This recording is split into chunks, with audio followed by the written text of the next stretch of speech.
તો a few tips last but not least, okay, for you all અને parents માટે પણ પરતેશભાઈ, please welcome, give him a round of applause.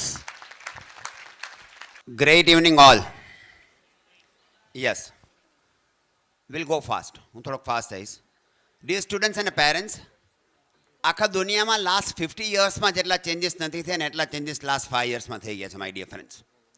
અને કદાચ છેલ્લા 5 વર્ષમાં ચેન્જીસ નથી થયા એટલા ચેન્જીસ 1 વર્ષમાં થઈ ગયા છે.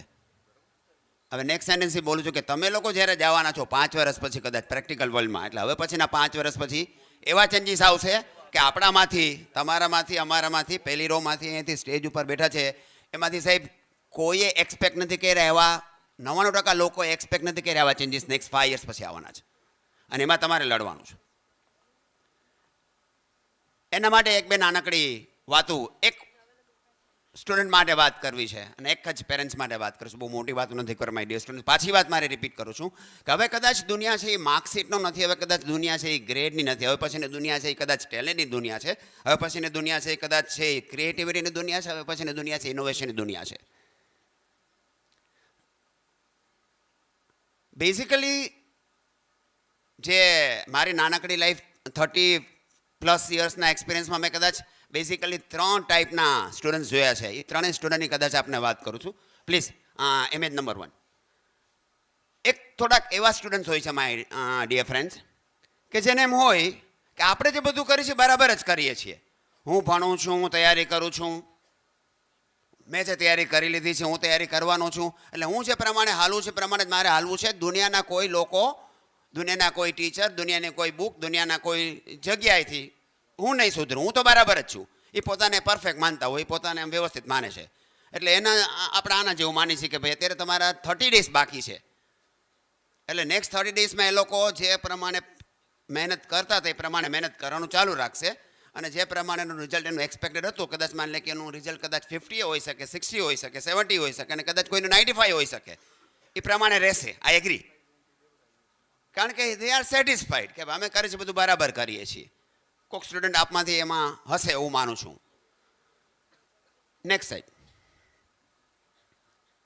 થોડાક સ્ટુડન્ટ છે એ કદાચ થોડાક મારા જેવા સ્ટુડન્ટ બી હોય છે યાર, કે ભાઈ આખું વર્ષ નથી કર્યું, 11 મહિના નથી કર્યું, હવે શું 1 મહિનામાં કરી લેવું, 30 ડેઝમાં યાર કરો થોડાક જલસા. 2 કદાચ મૂવી જોઈ લઈએ આપણે, કદાચ એકાદ માની લે કે ભાઈ કદાચ શું કહેવાય વેબ સિરીઝ જોઈ લેશે, કદાચ 2 ગેમ રમી લીધું, શું ફેર પડશે. એટલે એ લોકો શું કરે ભાઈ એક સ્ટેપ ડાઉન જાય માય ડિયર ફ્રેન્ડ્સ, કે આજે જે તૈયારી કરતા તેના કરતાં આવતીકાલે થોડીક ઓછી તૈયારી કરે, પરમ દિવસે એનાથી થોડીક વધારે ઓછી તૈયારી કરે.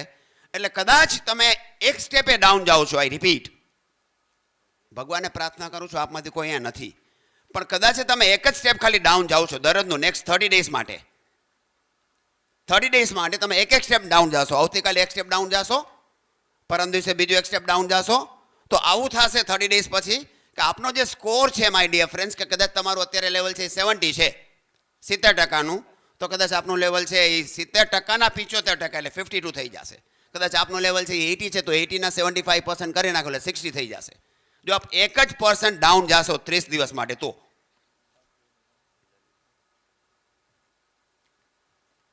માય ડિયર ફ્રેન્ડ્સ નેક્સ્ટ, કદાચ મને લાગે છે કે આપ પહેલી કેટેગરીમાં કોઈ જ હશે, બીજી કેટેગરીમાં કોઈ નથી, પણ મારે જે તમને વાત કરવી છે આજે એ વાત એ કરવી છે કે આપણે બધાએ આ કેટેગરીમાં જવાનું છે માય ડિયર ફ્રેન્ડ્સ. જ્યારે ખબર ગુજરાતની ટીમે આવો એક સારો પ્રોગ્રામ કર્યો સ્ટુડન્ટ માટે, તો એકમાત્ર કદાચ વસ્તુ મારે આપને તમને દેવી છે એ જ છે કે before you go out from this door, આ દરવાજામાંથી બહાર નીકળો ત્યારે આપની જાતને એટલું પ્રોમિસ કરો કે હું આવતીકાલે એક સ્ટેપ તો ઉપર જઈશ જ. આઈ રિપીટ, એક જ સ્ટેપ, એક જ ટકો આપણે ચેન્જ કરવો છે ખાલી, ઓનલી 1%. જો આપ 2 કલાક વાંચો છો તો આવતીકાલે આપને 2 કલાક અને 2 મિનિટ ખાલી વાંચવાનું છે. જો આપ 4 કલાકની તૈયારી કરો છો તો આવતીકાલે આપને 4 કલાક અને 4 મિનિટની વધારે તૈયારી કરવાની છે નેક્સ્ટ 30 ડેઝ માટે. આટલું પ્રોમિસ આપની જાતને. આઈ રિપીટ, તમારા ટીચરે કરવાનું હતું, ભણાવી દીધું છે, તમારા પેરેન્ટ્સે કરવાનું બધું કરી આપ્યું છે.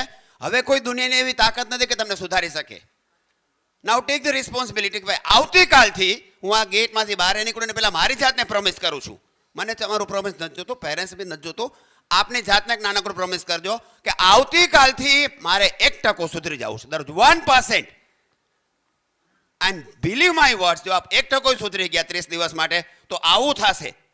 જો આપ 60 છો તો 60 ના 30% પ્લસ થાય એટલે તમારા 78 થાય. જો આપ 70 છો, 70% માં ક્યાંક રમો છો તો 70 ના 30% પ્લસ કરી દો એટલે 91 થાય. અને 80 છો તો 80 ના 30% પ્લસ કરી દો. આઈ વિશ કે તમે બધા આ કરજો આવતીકાલથી. કે આપની જાતને પ્રોમિસ કરીને જાજો કે ના ભાઈ 1% તો હું સુધરીશ આવતીકાલથી. 100% 1% હું સુધરીશ દરરોજ 30 દિવસ માટે. એના માટે બધાને બેસ્ટ વિશેસ આપું છું કે ભાઈ ના આપણે આવતીકાલથી 1% સુધરશી. યસ, પેરેન્ટ્સ માટે એક જ વાત છે. ડિયર પેરેન્ટ્સ,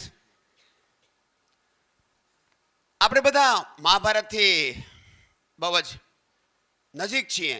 ઘણા બધા લોકોએ મહાભારત ને બહુ ક્લોઝલી જોયું હશે, કદાચ મૂવીમાં જોયું હશે, બુકમાં વાંચ્યું હશે.